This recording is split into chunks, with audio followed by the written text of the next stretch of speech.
C'est une première dans l'histoire de France. Paris a rappelé ce vendredi ses ambassadeurs aux États-Unis et en Australie.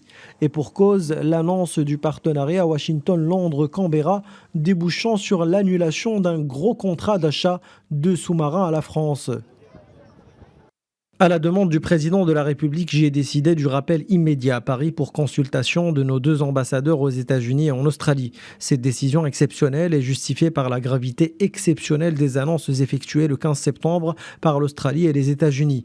L'abandon du projet de sous-marin de classe océanique qui liait l'Australie à la France depuis 2016 et l'annonce d'un nouveau partenariat avec les États-Unis visant à lancer des études sur une possible future coopération sur des sous-marins à propulsion nucléaire constituent des comportements inacceptable entre alliés et partenaires dont les conséquences touchent à la conception même que nous faisons de nos alliances, de nos partenariats et de l'importance de l'Indo-Pacifique pour l'Europe.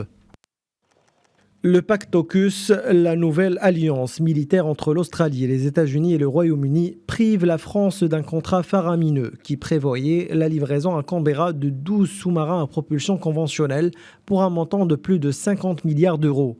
En vertu du nouveau pacte, l'Australie s'équipera auprès des États-Unis de sous-marins à propulsion nucléaire. Nous souhaitons vraiment la bienvenue aux pays européens qui jouent un rôle important dans la zone Indo-Pacifique.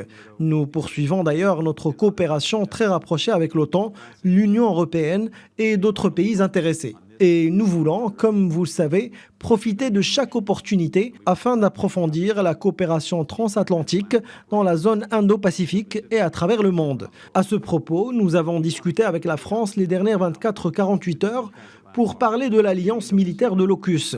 Nous en avons discuté avant même que nous fassions l'annonce officielle.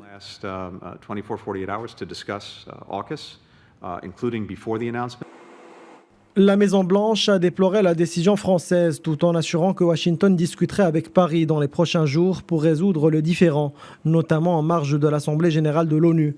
L'Australie a elle aussi déploré la décision française de rappeler son ambassadeur tout en comprenant la déception de Paris, avec qui Canberra veut continuer à travailler de manière constructive. Cela dit, d'après les observateurs, le pacte AUKUS va changer le paysage géopolitique dans la zone Indo-Pacifique puisque l'Australie et les États-Unis sont en train de se mettre à dos le plus grand défenseur du rôle accru de l'Union européenne en Asie, la France.